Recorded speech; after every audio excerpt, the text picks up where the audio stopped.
The rain hadn't let up all morning. It fell in steady sheets across the gray sidewalks of lower Manhattan, slicking the streets and smudging reflections in the puddles.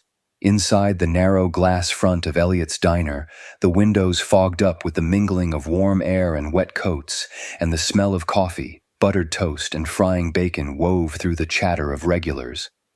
Mia Sullivan stood behind the counter, balancing a pot of coffee in one hand and a rag in the other. She was 34, single, and tired in a way that went beyond the body. The kind of tired that lived in your bones, earned not from sleepless nights but from years of things not quite working out.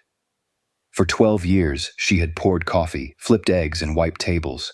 Her name tag had chipped at the corners, and her sneakers were soaked through from walking to work. But still, she smiled, because Mia had learned something most people never do. Sometimes kindness is the only power you have left. It was just after the breakfast rush when the woman came in.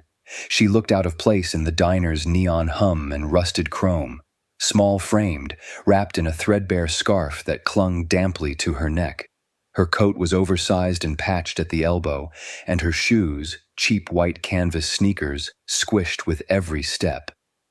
Mia noticed right away how the woman hesitated at the door, how her eyes scanned the booths and then the menu taped to the window, as if trying to decide whether warmth was worth the guilt of not being able to pay. Mia didn't wait for her to sit. She met her halfway, her voice low and steady. "Come in. Sit anywhere you like, ma'am. I'll bring you something hot." The woman looked startled. I don't have—" Mia cut her off with a soft wave. "Don't worry. First meal's on me." The woman stared, eyes glassy, then nodded and sank into the nearest booth by the radiator. Mia brought her a bowl of oatmeal with brown sugar, a plate of scrambled eggs, and a fresh mug of tea. She didn't ask the woman's name. She didn't ask for a story. She just served, smiled, and walked away. But she noticed how the woman's hands trembled when she lifted the mug, how she took slow, careful bites like someone used to rationing, and most of all, how she sat quietly, not speaking to anyone, not even making eye contact. It was 20 minutes later when the Bentley arrived. It didn't just pull up, it glided, silent and precise, black and gleaming under the rain, like something carved from obsidian. The kind of car no one in this neighborhood drove. It stopped in front of the diner, engine still humming low. Heads turned, conversations paused. Even the cook peeked from behind the pass window. The back door opened, and a tall man in a sharply tailored navy coat stepped out. His expression was taut with worry, his stride purposeful. He didn't even glance at the awning or the weather. He came through the door like a storm following the rain. Mia looked up just as the bell jingled. He scanned the diner once, just once, before walking straight toward her. "Excuse me," he said. "Was there a woman here? Short, late 50s, gray hair, wearing a scarf?" Mia blinked. She was here. Just left a few minutes ago. The man's shoulders sagged. Not with frustration, but with relief. "Was she okay?" he asked softly. "Did she say anything? Did she eat?" Mia hesitated, unsure how much to say. She seemed quiet, polite. "I gave her something warm." The man looked her in the eyes for the first time. There was something sharp in his gaze, but also something softened. "Thank you," he said. "Most people don't know who she is. Or what she does." Mia tilted her head. "I didn't catch her name." The man reached into his coat pocket, pulled out a monogrammed handkerchief, and dabbed his brow. "Her name is Clara Langston," he said. "She's my wife." The diner went still. Mia's breath caught. Langston, as in Ethan Langston, the billionaire real estate developer who'd made headlines with city housing projects and multi-million-dollar charity foundations, but he wasn't done.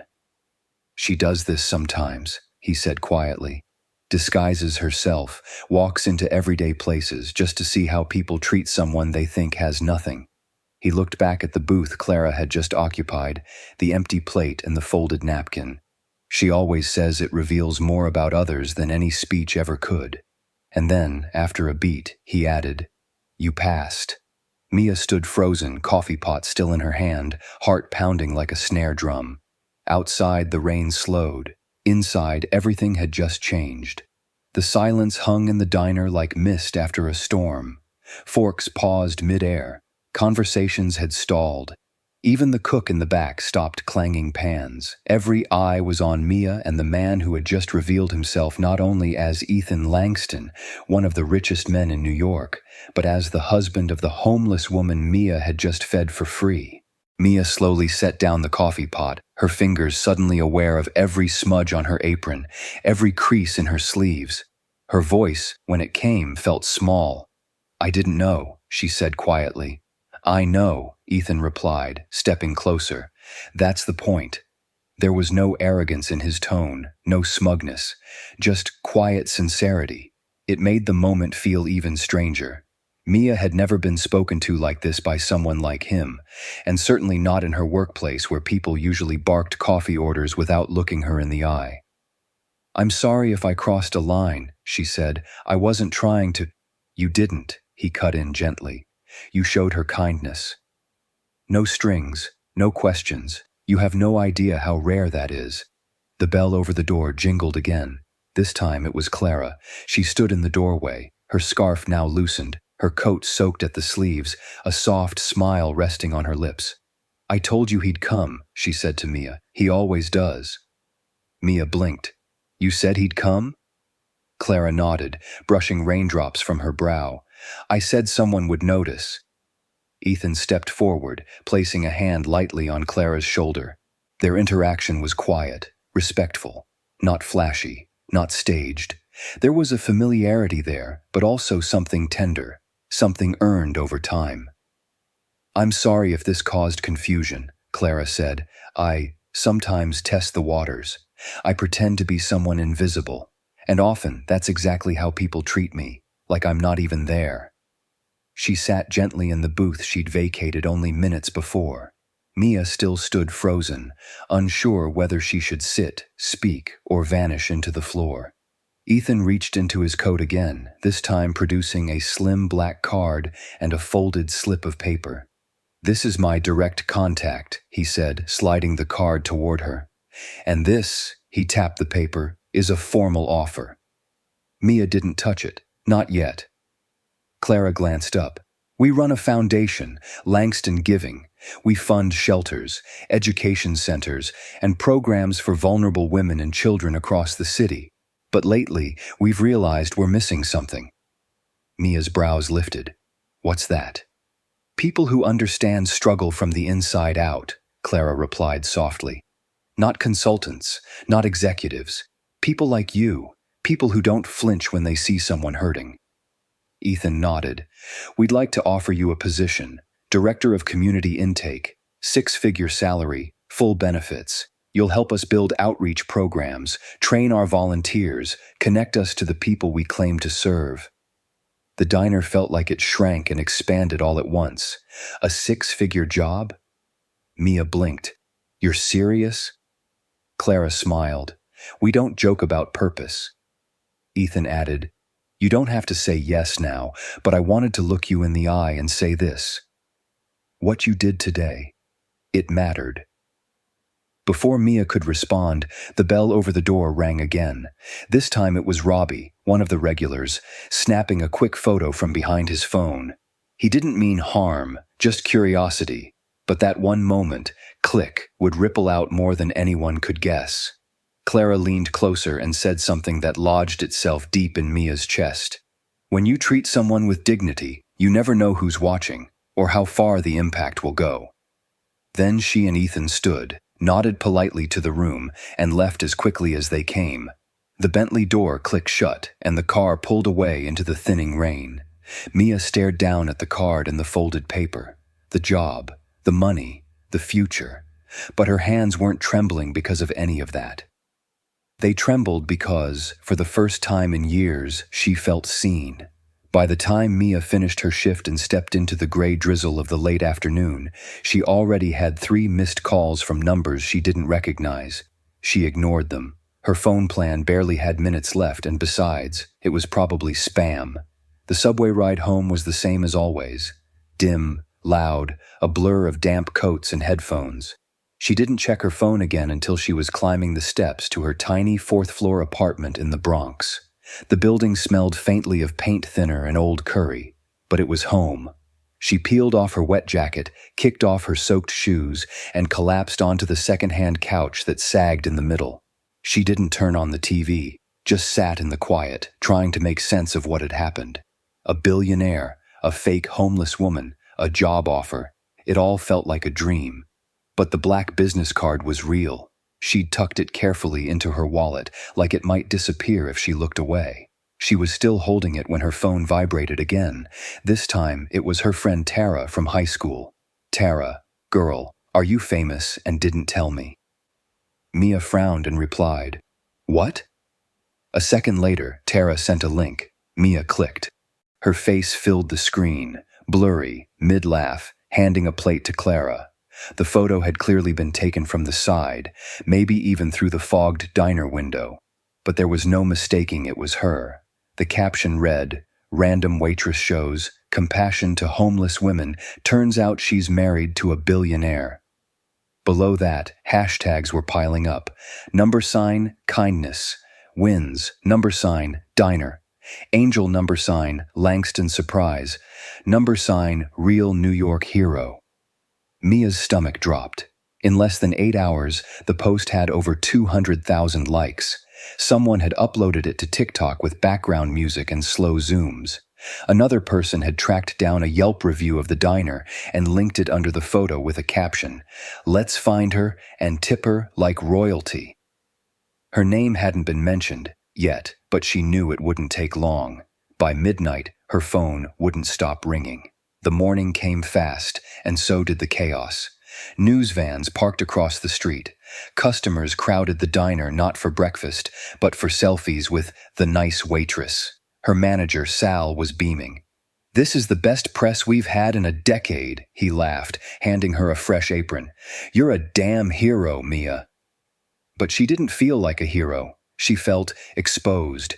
Everywhere she turned, people were watching. Smiling, recording, asking questions.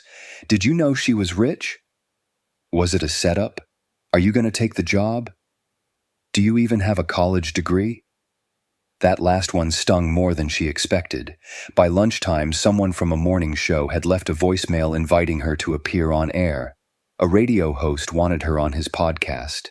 Influencers were already filming videos titled "Reacting to the Diner Angel Story" and "Why This Waitress is Better Than All of Us." By 3 p.m., someone had found her old Facebook account and posted her high school photo. Another person had tracked down her mom's obituary. The comments were starting to turn, some supportive, others cynical. "Bet she planned this. You think billionaires just walk into diners randomly? It's all PR. She's probably an actress." Mia shut off her phone and stepped into the walk-in freezer just to breathe. The cold hit her lungs like truth. This wasn't what she wanted. She had given a woman breakfast. That's it. Now the whole city was turning it into a story. But no one had asked how it felt to have your quiet moment hijacked by strangers. Later that night, Clara called her for the first time. "I'm sorry," Clara said gently. "We didn't expect it to blow up like this." Mia sat on the edge of her bed. "Why me?" Clara was quiet for a moment. Then, "Because you were kind when no one was looking. And now, everyone is." There was a pause. Then Clara added, "But this isn't the end of the story, Mia. It's just the part where you decide who you want to be."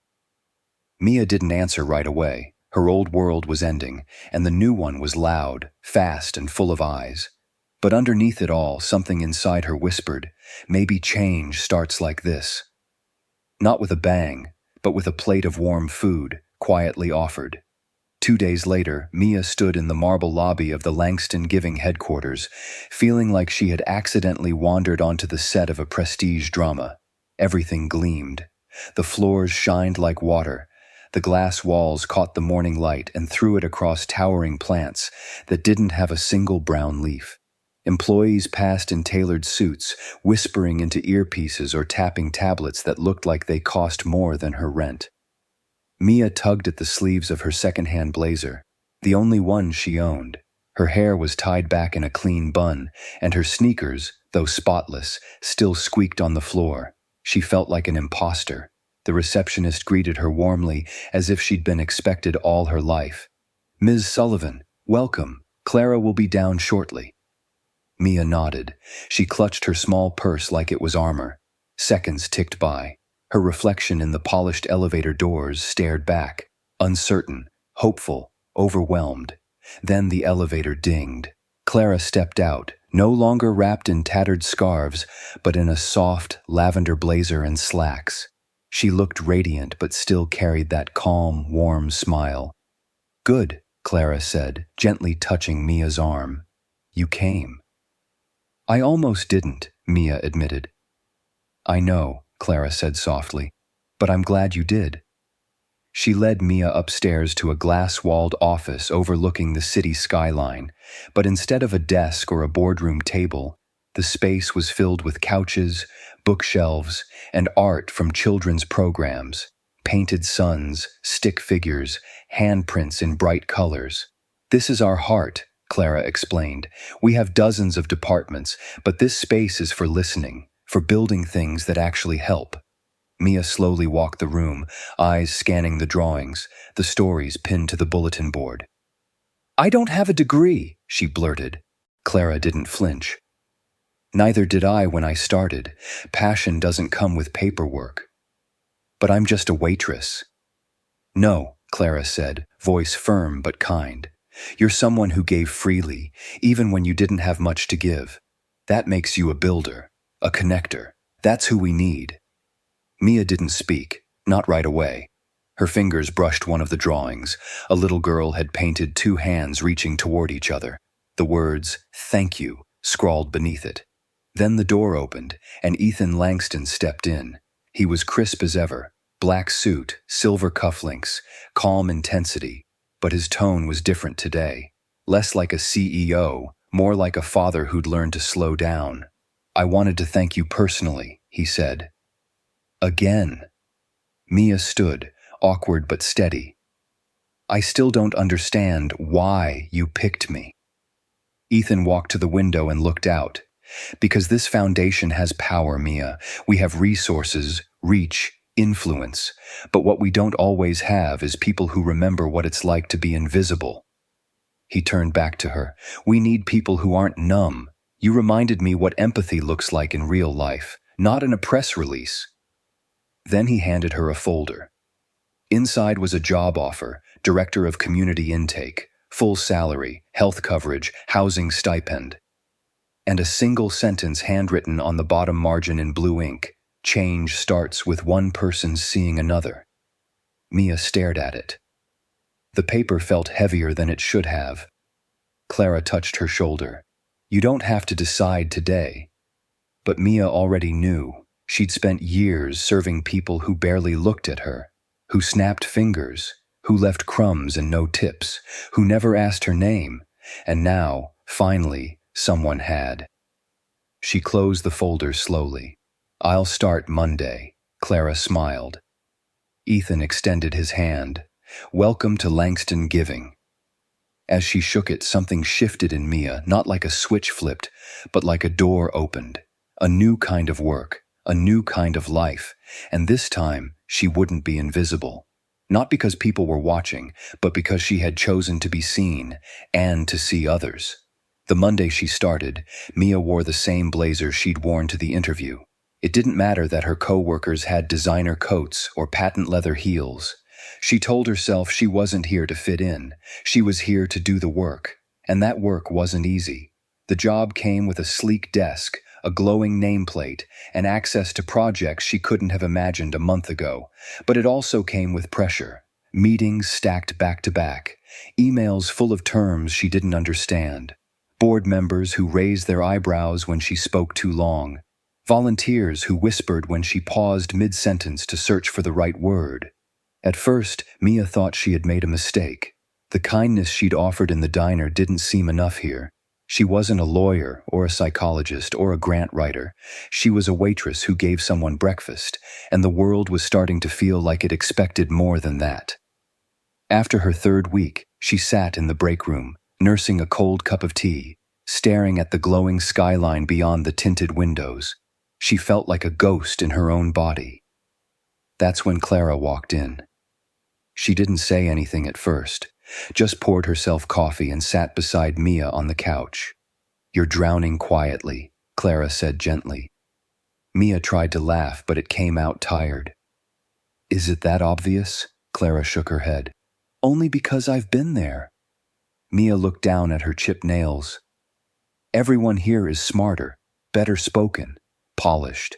"Maybe," Clara replied, "but not everyone here has seen what you've seen. That diner, that moment. It wasn't about a plate of food. It was about how you saw someone that no one else would have looked at twice." She leaned in. "Kindness isn't loud, but when the noise dies down, it's the only thing that lasts." That sentence stayed with Mia all week. The next day, during a community roundtable, a young mother named Janine arrived late with 2 children in tow. Everyone else looked annoyed. Mia stood, gave the kids coloring books, and pulled up 2 chairs. By the end of the session, Janine had shared a story about losing her apartment after her husband left. She hadn't planned to speak, but Mia's small gesture had made her feel safe. That night, Mia didn't doubt herself as much. The following week, she started a listening shift. Twice a week, she visited shelters and soup kitchens, not to speak, but to listen, to ask names, not statistics, to hear what people needed instead of telling them what the foundation could offer. Word spread. Staff began joining her, programs shifted, the intake process softened. More people came forward, not because the paperwork changed, but because the faces behind it did. Clara watched it all quietly, her pride evident but never loud. And then, one day, a familiar face walked into the building. Sal, her old diner manager. Still in his greasy apron. Still holding a brown paper bag. "Mia Sullivan," he barked, grinning. "I'm looking for the woman who used to mop the floor with her own tears and still came in on time." Mia laughed, walking up to him. "What are you doing here?" she asked. "I brought you lunch," he said, holding up the bag. "Same special, eggs, toast, and a muffin. Figured someone ought to serve you for a change." She took the bag with both hands, blinking hard. As he turned to go, he paused. "Oh, and kid? We got a line out the door now. People keep coming in asking if it's the place that changed your life." He smiled. "Guess we all got upgraded, huh?" After he left, Mia sat by the window with her bag of food. Steam curled from the eggs, the toast was burnt on one edge, the muffin was blueberry. She took one bite and closed her eyes. It wasn't just lunch, it was proof that kindness ripples, even when you can't see where it lands. 6 months later, the Langston Giving Foundation hosted its first annual Compassion in Action Summit, a quiet but powerful event held in a restored public library in Harlem. No red carpet, no media circus, just folding chairs, warm lights, handwritten name tags, and people who had stories to tell. Mia stood near the back, her hands wrapped around a paper cup of chamomile tea. The summit wasn't her idea. It had started as a small suggestion. What if we invited the people we serve to speak? And somehow it had become this. Over 100 people, gathered to listen, share, and remember what real change looks like. She wasn't speaking tonight. She didn't need to. Her voice was already in every detail, the crayons in the kids' corner, the quiet room for anyone who needed space, the handwritten "You Matter" signs taped gently above each table. Clara found her just before the closing remarks. She was glowing, not in a glamorous way, but in the way trees glow at golden hour. Calm, rooted, alive. "You okay?" Clara asked. Mia nodded. "I think, for the first time, I'm not trying to prove anything. I'm just here." Clara smiled and touched her elbow. "Then you've already done more than most people ever do." A moment later, Ethan stepped on stage. He was dressed in a simple navy sweater, no tie, no theatrics, just a man who had once built skyscrapers but now knew the power of building trust. Before we close, Ethan began, I'd like to acknowledge someone who changed our foundation in ways numbers can't measure. Mia froze. She didn't come to us with degrees or recommendations, he said. She came with something rarer, empathy, instinct, and the courage to see people who are often invisible. He turned to look at her. Mia Sullivan, would you come up here? The room erupted in applause. Mia's breath caught. She hated stages. But she walked slowly, heart thudding, hands trembling, not from fear, but from the weight of being seen. When she stood beside Ethan, he stepped aside and let her speak. No script, no teleprompter, just her. She cleared her throat. I used to serve coffee at a diner down in the financial district. 12 years, and most days, I thought no one saw me. I thought maybe I didn't matter beyond my shift or the plates I carried.